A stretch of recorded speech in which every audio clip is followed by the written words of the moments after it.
who either sponsored the report, Forces in Mind Trust, as we've seen here today with Ray, or contributed to it. You know, it is a mark of how important this subject is when you have a team of such a pedigree, of such an experience putting their collective intellectual horsepower together to try and address this unique challenge around veterans' care in the United Kingdom, and specifically today looking at the families and transitional aspects associated with a healthy life following service in our armed forces.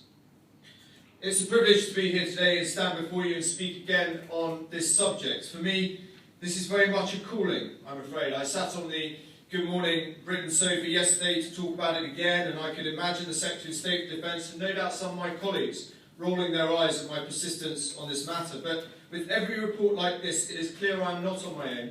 Indeed, I never have been. The last decade has been marked by the awesome, humbling, and for those of us on the receiving end of it, sometimes awkward outpouring of public sentiment and support for our armed forces personnel. And rightly too, the last 15 years have seen the armed forces participate in some of the most challenging, high-intensity warfighting operations our military has undertaken, the sort not seen since the end of the Korean War. And with these operations in the pursuit of the freedoms that we enjoy, there is an inevitable price to pay. For some, it is the ultimate sacrifice. For some, it is a life-changing injury. For some, it is mental anguish. Some survive the battlefields to return home and find that particular fight of readjusting to home life the hardest fight of all. But whatever the cost, the nation has a duty to these people and their families, and I'm resolute in this belief. Talk is cheap, sentiment is fragile, but veterans' care must be neither. So we must apply ourselves correctly to this problem, and if we are to do so, we must listen to papers like these. These individuals do not want our sympathy. We join the services for a service life. We were proud to serve this nation in the great traditions of those who went before us. The vast majority of us were very fortunate to get away unscathed, but some, and they are a very few, for we must always accept the true face of this conflict, that the vast majority of veterans make a successful and healthy transition back to civilian life, but for some, they find the road more difficult than others. Today's report highlights some key factors that are more prevalent in those who make this transition successfully. Family is perhaps the greatest factor in successful transition and reintegration after conflict or service. There can be no doubt that the silent service is not only, as my submariner brother keeps telling me, the submarine service, but also those wives and husbands who endure the stresses and strains, the sacrifice and commitment of having a partner in the armed forces, but get very little recognition or credit for it, and silently carry on, out of sight and too often out of mind. I know from personal experience that it is they that pay a price too. The up to a year-long separations, the isolation of moving away from family and friends to a remote army camp, the challenge of having a partner in combat on a daily basis as you get the kids ready for school or read them a bedtime story, acting as though everything is all right, the loneliness of sitting down to start another tedious box set. They pay a price too, and we must do more to recognise this. We must work harder to improve their life chances. We must work harder to improve their opportunities and support structures. For it is they who will endure the sleepless nights with you. It is they who share the uncertainty of leaving a family like the armed forces and seeking employment elsewhere. That second income, those secondary networks outside of military life, they can be the difference between a family staying together and another successful veteran entering civilian life. This report addresses some key areas around this, and I would urge the Ministry of Defence to look carefully at each recommendation contained within it. A lot of the report, it must be said, focuses on the military covenant, that our servicemen and women and their families suffer no disadvantage is regrettably not always the case. The thought of spouses being discriminated against for their husband's service is clearly unacceptable. Children's education should not be disadvantaged as a result of their parents' service. There can be no doubt as to the scale of this Prime Minister's achievement in personally seeing the Armed Forces Covenant into law. But that was the first step along the road to better recognise and better look after our servicemen and women in this country. In some aspects, regrettably, it is clearly failing. The sentiment behind it is fantastic. The obligations, the expectations, they fill the MOD's own audit of the Military Covenant, published at the end of 2015. But as we see again in this report, in practice, it is still too often a different picture. I won't go detail into these areas now, We're not in the game of whinging away at bad practice, but I would ask readers of the report to reflect on some of the brilliant practices that are going on across the country. Jaguar Land Rover, Carillion, Barclays, there are many, many more. They show that it can be done, that we can better recognise and better look after our servicemen and women.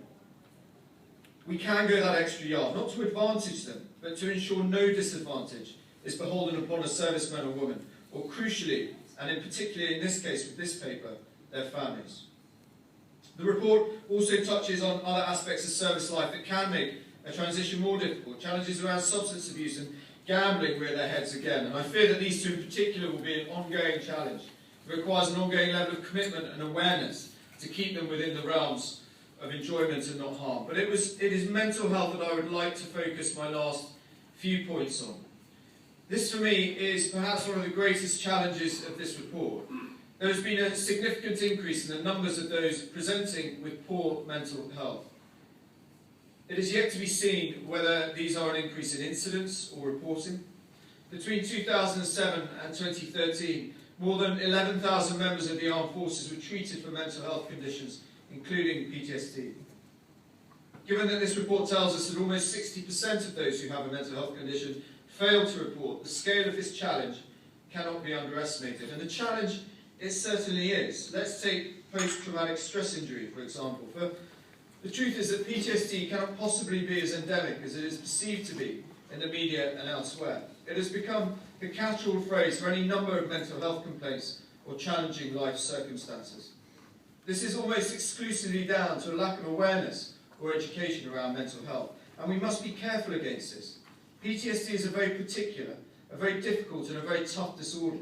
It requires very careful treatment, very nuanced and clear treatment pathways by professionals. It requires, crucially, investment and resources that are not endless and must be focused on those most in need.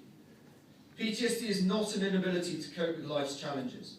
PTSD is not an automatic disorder you leave the armed forces with. I cannot help but feel that if we were to educate better, if we were to understand the challenges associated with family and transitional changes, we would in turn address the wealth of misinformation around PTSD before it gets completely out of control. The report recommends a particularly quick and painless countermeasure to this in recommending mental health education be part of the annual MATS test that our servicemen and women complete. These are mandatory and require the most minor of commitment. This would be a definitive first step, and I would strongly encourage the MOD to take this particular recommendation up. And finally, I think there is a wider point here around our attitude towards looking after our people who serve. Looking after our people now is as important as it has ever been.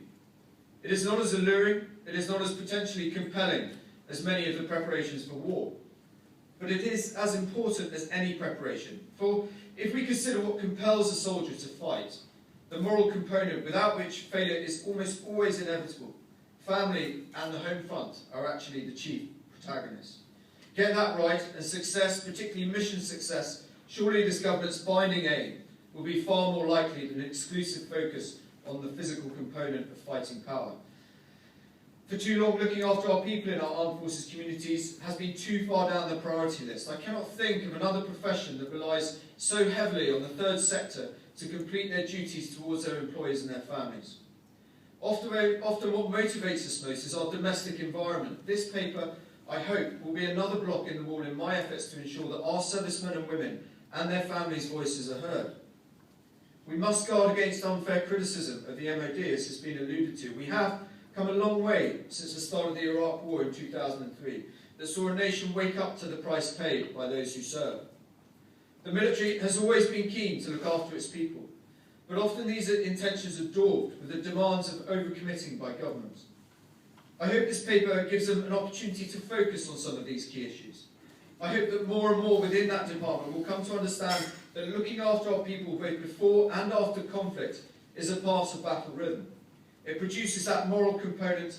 It is part of operational effectiveness. It is as important as any other.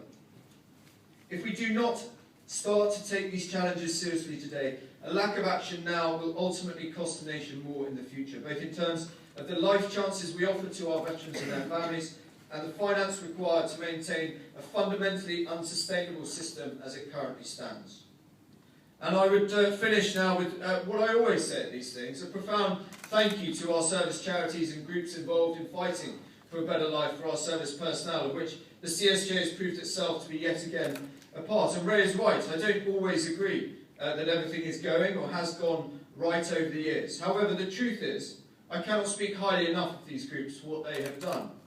They have stepped up and delivered that duty of care that every commander at any level in the UK military feels towards the men and women they command. It is one of life's deepest privileges to command men in war. For those of us who fought and bled with them, that these service charities carried on that duty on our behalf when they came home, we will remain forever in their debt. I hope their commitment past will be matched by the government's commitment going forward to understand these wider issues and place veterans' care on a sustainable footing to face the significant challenges we face in the year ahead.